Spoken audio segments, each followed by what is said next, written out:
जय हिंद साथियों, आपका फिर से स्वागत है आपके अपने चैनल एग्जाम प्रिपरेशन विद एके की एक और नई कमाल की वीडियो में, जहां हम सीडीपी का पार्ट 2 करेंगे। यहां पर हम टॉप 300 क्वेश्चंस कर रहे हैं जो आते हैं आपके रीट एग्जाम में, CTET, UPTET, STET, DSSB, KVS में से। दोस्तों, अगर आपने हमारे साथ यह सीरीज कंप्लीट की तो आपके 30 में से 25 प्लस मार्क्स डेफिनेटली आएंगे। सबसे पहला क्वेश्चन दोस्तों आज का, निम्न में से कौन सा बच्चे की सामाजिक मनोवैज्ञानिक आवश्यकताओं के साथ संबंध नहीं है? पहला ऑप्शन, शरीर से अपशिष्ट पदार्थों का नियमित रूप से बाहर निकलना, संगति की आवश्यकता, सामाजिक अनुमोदन या सराहना की आवश्यकता, संवेगात्मक सुरक्षा की आवश्यकता। तो उसने पूछा है कि सामाजिक मनोवैज्ञानिक आवश्यकताओं के साथ संबंध नहीं है, तो दोस्तों ऑप्शन 1 है वो है शारीरिक आवश्यकताओं के साथ संबंधित है, शारीरिक आवश्यकताओं के साथ। बाकी सभी ऑप्शन हमारे मानसिक और सामाजिक आवश्यकताओं के साथ संबंध है, इस वजह से आपका आंसर होगा ऑप्शन ए।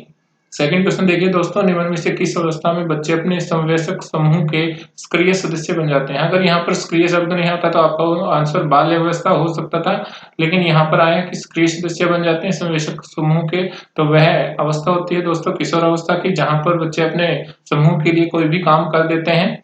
जनरली अगर स्कूल से कुछ बच्चों का समूह अगर ड्रॉप करता है तो वह भी स्कूल में उस दिन बंक कर लेते हैं, नहीं जाते स्कूल में, तो यहाँ पर हम मान सकते हैं कि समवयस्क समूह के सक्रिय सदस्य किशोर अवस्था में बच्चे बन जाते हैं। क्वेश्चन नंबर 3 देखिए दोस्तों, सबसे अधिक गहन और जटिल सामाजिकरण किस अवस्था में होता है? तो यह वही अवस्था है जिसको कुछ मनोवैज्ञानिकों ने तूफान की अवस्था कहा है। मानसिक रूप से बच्चा स्थिर नहीं होता, तो यह वही अवस्था है जहां पर हम सबसे अधिक जटिल सामाजिकरण होता है, तो यह ऑप्शन आपका सी रहेगा। किशोरावस्था के दौरान सबसे अधिक गहन और जटिल सामाजिकरण होता है। क्वेश्चन नंबर 4 देखिए दोस्तों, क्वेश्चन नंबर 4, किसी उद्दीपक के निरंतर दिए जाने से व्यवहार में होने वाला अस्थायी परिवर्तन। दोस्तों ये इंपॉर्टेंट टर्म है, यहाँ पर रीट 2011 के लेवल 1 में पूछा गया क्वेश्चन है ये। अगर यहाँ पर स्थायी परिवर्तन आता दोस्तों, तो स्थायी परिवर्तन के दौरान हम इसको बोलते हैं कि अधिगम हुआ है, लेकिन यहाँ पर स्थायी परिवर्तन नहीं है, अस्थायी परिवर्तन आया है, तो इसलिए हमें ऑप्शन ए यानी हैबिचुएशन के साथ, आदत बनने के साथ अभ्यस्तता हमारा ऑप्शन होगा। दोस्तों नेक्स्ट क्वेश्चन देखिए, क्वेश्चन नंबर 4, क्वेश्चन नंबर 5, जिस प्रक्रिया में व्यक्ति दूसरों के व्यवहार को देखकर सीखता है, न कि प्रत्यक्ष रूप से अनुभव करके, उसको क्या कहा जाता है? यह भी रीट 2011 लेवल 2 का क्वेश्चन है दोस्तों। यहाँ पर ऑप्शन है सामाजिक अधिगम, अनुबंधन, प्रायोगिक अधिगम और आकस्मिक अधिगम। जहां पर दूसरों के व्यवहार को देखता है, तो बच्चा समाज के अंदर दूसरों के व्यवहार को देखता है और उसको ऑब्जर्व करके सीखता है, तो हमारा आंसर होगा ऑप्शन ए, सामाजिक अधिगम। नेक्स्ट क्वेश्चन देखिए दोस्तों, नेक्स्ट क्वेश्चन में जिन आवश्यक इच्छाओं की पूर्ति नहीं होती उनका भंडार गृह कहाँ होता है? तो यह भी हमारे प्रीवियस ईयर क्वेश्चन पेपर में आया हुआ है, तो यहाँ पर आपका ऑप्शन ए होगा, इदम। जो इदम है, जिन आवश्यकताओं की पूर्ति नहीं होती उनका भंडार गृह हमेशा इदम में होता है। नेक्स्ट क्वेश्चन देखिए दोस्तों, क्वेश्चन नंबर 7, बच्चों के संज्ञानात्मक विकास को सबसे अच्छे तरीके से कहाँ परिभाषित किया जा सकता है? तो दोस्तों मैं बताना चाहूंगा, यूपी टेट के अलावा यह सी टेट और आपके रीट एग्जाम में भी कई बार आ चुके हैं, तो इसका जो आंसर होगा वह होगा खेल के मैदान में। संज्ञानात्मक विकास को यहाँ पर न तो घर में, न ऑडिटोरियम में, न ही विद्यालय कक्षा कक्ष में हम परिभाषित कर सकते हैं। सबसे अच्छे संज्ञानात्मक विकास को परिभाषित किया जा सकता है खेल के मैदान में। क्वेश्चन नंबर 8 देखिए दोस्तों, परिवार किस चीज का साधन है? अनौपचारिक शिक्षा का, औपचारिक शिक्षा का, गैर औपचारिक शिक्षा का, या दूरस्थ? तो डिस्टेंस एजुकेशन तो बिल्कुल भी नहीं है, परिवार में के अंदर ही रहते हैं। गैर औपचारिक शिक्षा भी नहीं है, औपचारिक शिक्षा तो हमें स्कूल में मिलती है, तो आपका ऑप्शन होगा ए, अनौपचारिक शिक्षा। बच्चा परिवार से सीखता बहुत कुछ है, लेकिन वह औपचारिक रूप से शिक्षा ग्रहण नहीं करता। नेक्स्ट क्वेश्चन देखिए दोस्तों, क्वेश्चन नंबर 9, एक शिक्षक विद्यार्थियों में सामाजिक मूल्यों को कैसे विकसित कर सकता है? महान व्यक्तियों के बारे में बोलकर? जी नहीं।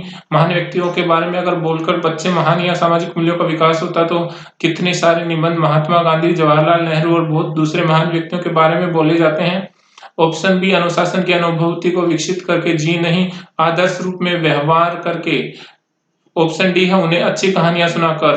तो आपका होगा ऑप्शन सी, यानी अगर अध्यापक खुद आदर्श रूप से व्यवहार करेगा तभी उसके बच्चे, तभी उसके जो विद्यार्थी हैं वो सीख पाएंगे, सामाजिक मूल्यों के विकसित कर पाएंगे। अगर अध्यापक स्वयं झूठ बोलता है और वह सारा दिन कहानियां सुनाता है बच्चों को कि भाई सच्चाई के बारे में, सच्चाई बोलनी चाहिए हमें, तो फिर वैसे व्यवहार नहीं करेंगे बच्चे।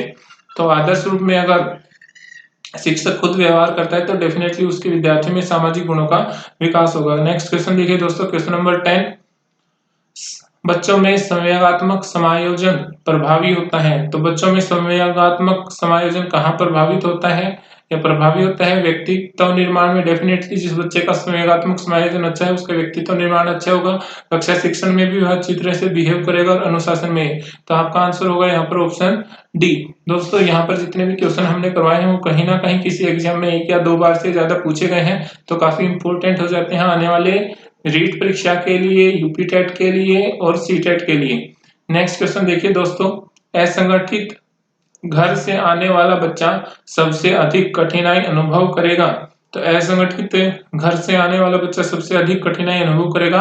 ऑप्शन 1 है सुनिर्मित पाठों में, स्वतंत्र अध्ययन में, नियोजित निर्देशन में या अभ्यास पुस्तिकाओं में। तो वैसे तो वह कठिनाई अनुभव सुनिर्मित पाठों में भी करेगा और अभ्यास पुस्तिकाओं में भी, लेकिन सबसे ज्यादा वह कठिनाई अनुभव करेगा नियोजित निर्देशन में, जहां उसको नियम के अनुसार चलना होता है, परंतु वह असंगठित घर से आया है इस वजह से वह थोड़ा सा अलग प्रकार से व्यवहार करेगा। नेक्स्ट क्वेश्चन दोस्तों, चरित्र का विकास कैसे होता है? तो चरित्र का विकास के लिए हमें क्या क्या जरूरत होती है? इच्छा शक्ति की जरूरत होती है, बर्ताव में व्यवहार की जरूरत होती है और नैतिकता की। तो आपका ऑप्शन होगा डी, यानी कि इच्छा शक्ति, बर्ताव में व्यवहार और नैतिकता के माध्यम से चरित्र का विकास किया जा सकता है। नेक्स्ट देखिए,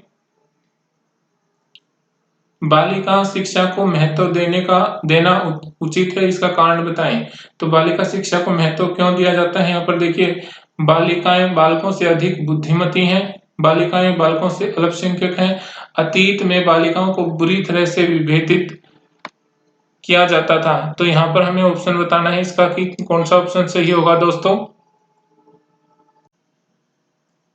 दोस्तों हमारा यहाँ पर ऑप्शन होगा ऑप्शन सी, जहां पर हमें बताया गया अतीत में बालिकाओं को बुरी तरह से विभेदित किया गया, इस वजह से बालिका शिक्षा को महत्व देना बहुत जरूरी है ताकि बालिकाएं भी बालकों के बराबर अपना विकास कर पाए, उनको भी बराबर मौके मिल पाए। नेक्स्ट क्वेश्चन दोस्तों, एक बच्ची को उसके पिता चहलकदमी करा रहे हैं। बच्ची जानती है चिड़िया जैसी चीजें होती हैं, परंतु उसने कभी पतंग को नहीं देखा है। पतंग को देखकर उसने कहा चिड़िया को तो देखो। उसके पिता ने कहा बेटा यह एक पतंग है। यह उदाहरण किसको दिखाता है?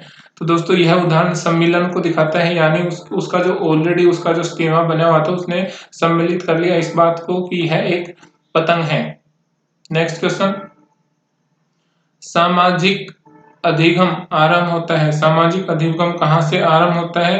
तो आपका ऑप्शन है पहला, अलगाव से दूर रहकर सामाजिक अधिगम कभी नहीं हो सकता, भीड़ से भी नहीं हो सकता, संपर्क से, जब हम दूसरों के साथ व्यवहार करते हैं, संपर्क में आते हैं परिवारजनों के साथ, इसके बाद पड़ोसियों के साथ, दूसरे विद्यार्थियों के साथ, समाज में अपने दोस्तों के साथ, तब हमारा सामाजिक अधिगम होता है। दृश्य श्रव्य सामग्री से, तो बच्चे को सारा दिन अगर आप टीवी दिखाएंगे, सारा दिन अगर मोबाइल फोन देके रखेंगे, तो वह टीवी का और मोबाइल फोन का यूज करते हुए दृश्य सामग्री का प्रयोग तो कर रहे हैं, बट उससे उसका सामाजिक अधिगम नहीं होगा। तो सामाजिक अधिगम के लिए हमें फिजिकल संपर्क में आना बहुत जरूरी है, और यह बड़े बड़े शहरों में रहने वाले बच्चों के लिए आज बड़ी प्रॉब्लम है कि उनका सामाजिक अधिगम आरंभ ही नहीं होता, वह टीवी से या खिलौनों से या मोबाइल से ही चिपके रहते हैं। नेक्स्ट क्वेश्चन देखिए दोस्तों,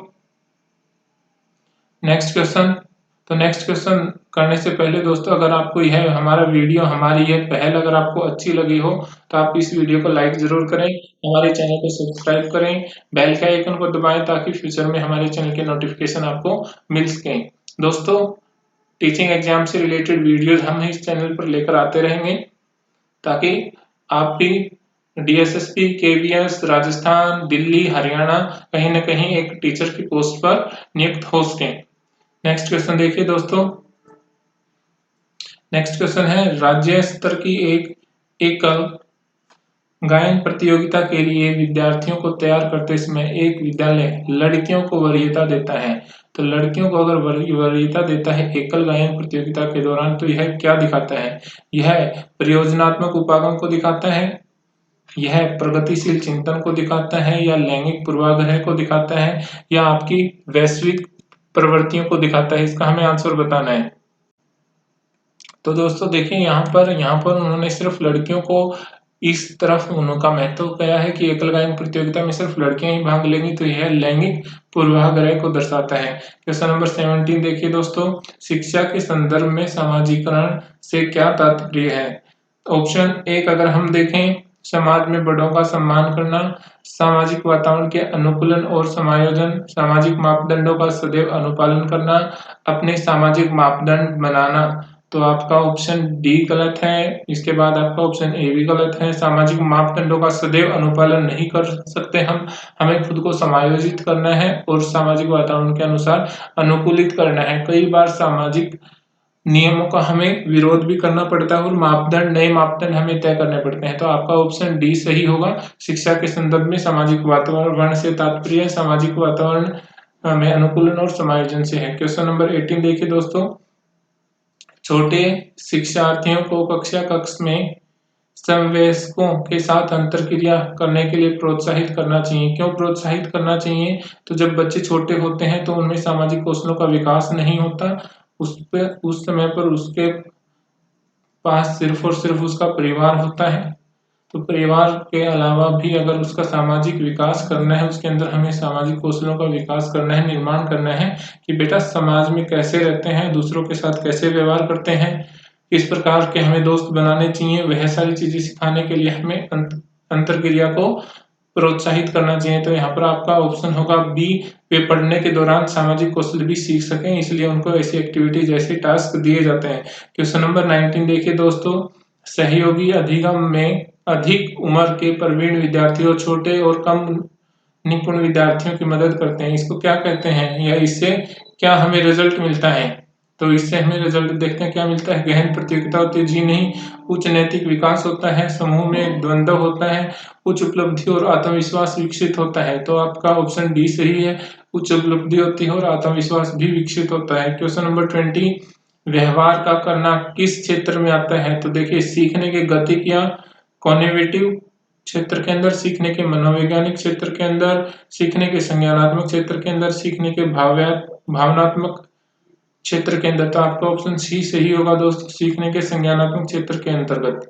नेक्स्ट देखिए, एक शिक्षिका अपने विद्यार्थियों को अनेक तरह की सामूहिक गतिविधियों में व्यस्त रखती है, जैसे सामूहिक चर्चा, समूह परियोजना, भूमिका निर्वाह। वह सीखने के किस आयाम को विकसित कर रही है? तो अभी हमारा जो 19 क्वेश्चन था वैसा ही है कि हमारा जो अधिगम है, अधिगम के साथ साथ अगर हम सामाजिक गतिविधियों को भी सीख लें, समाज के अंदर रहना भी सीख लें, तो यह सबसे अच्छा हमारा शिक्षा का उद्देश्य होता है। तो यहाँ पर आपका सामाजिक गति के रूप में अधिगम हो रहा है। तो दोस्तों, आपका कौन सा ऑप्शन सही होगा आप बताएं जरा कमेंट बॉक्स में। तो हमारा ऑप्शन जो डी है, सामाजिक गतिविधि के रूप में अधिगम, यही सही होगा। तो मनोरंजन का हम प्रयोग नहीं कर रहे हैं, भाषा निर्देशित अधिगम भी नहीं है, प्रतियोगिता आधारित अधिगम भी नहीं है, सामाजिक गतिविधि के रूप में हम अधिगम कर रहे हैं। क्वेश्चन नंबर 22 दोस्तों, एक विद्यार्थी अपने समकक्ष विद्यार्थियों के समूह के प्रति आक्रामक व्यवहार करता है और विद्यालय के मापदंडों को नहीं मानता। इस विद्यार्थी को खालिस्तान में सहायता की आवश्यकता है। तो ऐसे विद्यार्थियों को कहाँ आवश्यकता है सहायता की? ऑप्शन एक है भावात्मक क्षेत्र, उच्च स्तरीय चिंतन कौशल, संज्ञानात्मक क्षेत्र या मनोगत्यात्मक क्षेत्र। तो ऐसे विद्यार्थियों को गुस्से के साथ नहीं, ऐसे विद्यार्थियों को बड़े प्यार के साथ समझाया जा सकता है। तो और उसको भावात्मक क्षेत्र में सहयोग की आवश्यकता है और एक शिक्षक होने के नाते हमें वह सहयोग उसको करना ही चाहिए। नेक्स्ट क्वेश्चन नंबर 23 देखिए दोस्तों, शिक्षकों को यह सलाह दी जाती है कि वह अपने शिक्षार्थियों की सामूहिक गतिविधियों में शामिल करें, क्योंकि सीखने को सुगम बनाने के अतिरिक्त ये खालिस्तान किस चीज को सिखाता है? तो आपका ऑप्शन बड़ा आसान है, ऑप्शन बी सामाजिकरण को सिखाता है। सीखने के साथ साथ सामाजिकरण भी बच्चे का बढ़ता है इससे। क्वेश्चन नंबर 24 देखिए दोस्तों, एक अच्छी पाठ्य पुस्तक किससे बचती है? लैंगिक समानता होनी बहुत जरूरी है, सामाजिक उत्तरदायित्व भी होना चाहिए, लैंगिक संवेदनशीलता भी होनी चाहिए, लेकिन लैंगिक पूर्वाग्रह नहीं होना चाहिए। यानी ऐसी पुस्तक नहीं होनी चाहिए जिसमें लड़कियों को एक विशेष रूढ़िवादी भूमिका में ही दिखाया जाए।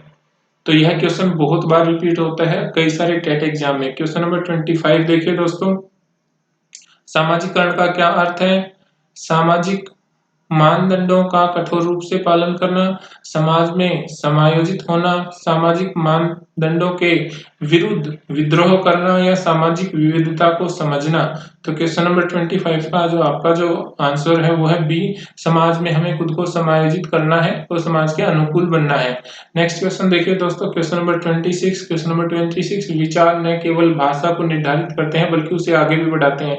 यह विचार किसने रखा? तो यह विचार जीन पियाजे, कोलबर्ग, वाइगोत्स्की और पेवलोव में से आपका जो ऑप्शन होगा दोस्तों वह होगा जीन पियाजे, ऑप्शन ए। उन्होंने कहा था विचार न केवल भाषा को निर्धारित करते हैं बल्कि उसको आगे भी बढ़ाते हैं।